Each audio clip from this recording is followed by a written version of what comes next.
Orca Book Publishers present Dog Walker by Karen Spafford-fitz. Read by Michael Agostini. Chapter 1. What your teen is really feeling, supporting your child's interests, enjoying quality family time together. Those are some of the headlines I've seen in Mom's parenting magazines. The one about quality family time is really messing with my life. Here's how it goes. The magazine arrives in the mail, then Mom gets weird and thoughtful for a few days. The next thing I know, she schedules quality family time. Attendance mandatory. First she dragged Dad and me through a bunch of art galleries. Then we had to go out for dinner at a fancy restaurant that didn't even have pizza on the menu. Last month, she made me play golf at her and Dad's private golf club. Which brings me to tonight, spending Friday night playing a lame board game at home with my parents. I don't have tons of other options, but still, this sucks. How do you feel about the game? Mom asks as she hands me $200 of Monopoly money for passing go. Sad, I say. Mom looks pleased. She thinks she just scored big points in the parenting world for getting me to open up about my feelings while sharing some good old-fashioned fun. Really? What do you find sad about it? That's when I stick it to her. Those dollar bills you're handing me, they won't buy me a thing. Mom's jaw drops. What do you mean, Turk? You could buy a railroad. Yeah, Mom, that's the dream of every 14-year-old guy, to buy a fake railroad with fake money on a Friday night. I get the message, Turk, Mom says through gritted teeth. In other words, you don't appreciate that I picked up a nice new Monopoly game or that I planned a lovely night at home together. It sure wasn't my choice, I shrug. Then I hold up my wad of Monopoly money. You've got to admit, Dad, if this was real cash, it might be worth getting excited about. Dad chuckles. Then he catches himself. Mom's cheeks turn red and blotchy. This is usually a sign for me to shut up. I've learned from bitter experience that if you tick Mom off, it always catches up with you. But it's like I have a death wish tonight. In fact, I say, why don't you put me in charge of family nights? If you slip me some money, I'd take care of everything. Then we'd have some real fun.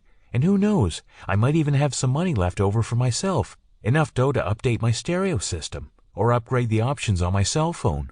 Now that's exciting.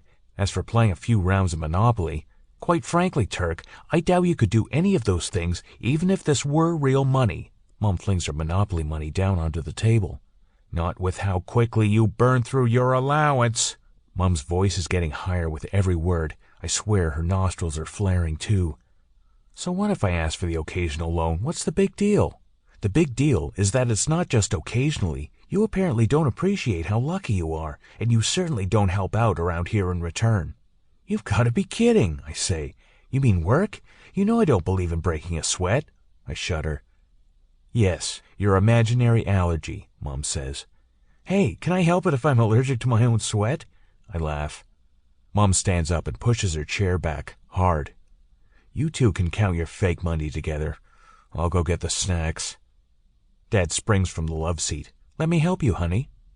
Good kissing up, Dad. That must be how you landed the vice president's job. From the lounger, I can hear Mom chewing Dad out at top speed in the kitchen. Dad's agreeing with her nearly as fast. When they come out a few minutes later, Mom is carrying a plate of smoked salmon and crackers.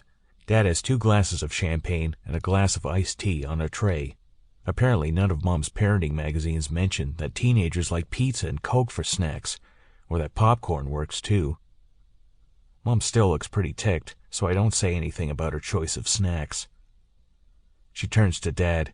Mac, I think you should tell your son why he needs to manage his money better. Dad chews his smoked salmon slowly, like a man who's on death row. It's like this, Turk. Just then, the doorbell rings. Saved by the bell, I laugh. Mom stomps off to the front door. Then she does that thing that always blows me away. In the blink of an eye, she switches into her favorite role, the vice president's wife. As she opens the door, Mom sings out, Loretta! Goodness, Loretta! How delightful to see you! Loretta, the president's wife. I picture Mom planting pretend kisses into the air on both sides of Loretta's plump cheeks. Then I hear something else. Yap, yap, yip. Loretta, Mom says, I haven't met your little friend. This is Gretzky, Loretta yelled. Sample complete. Ready to continue?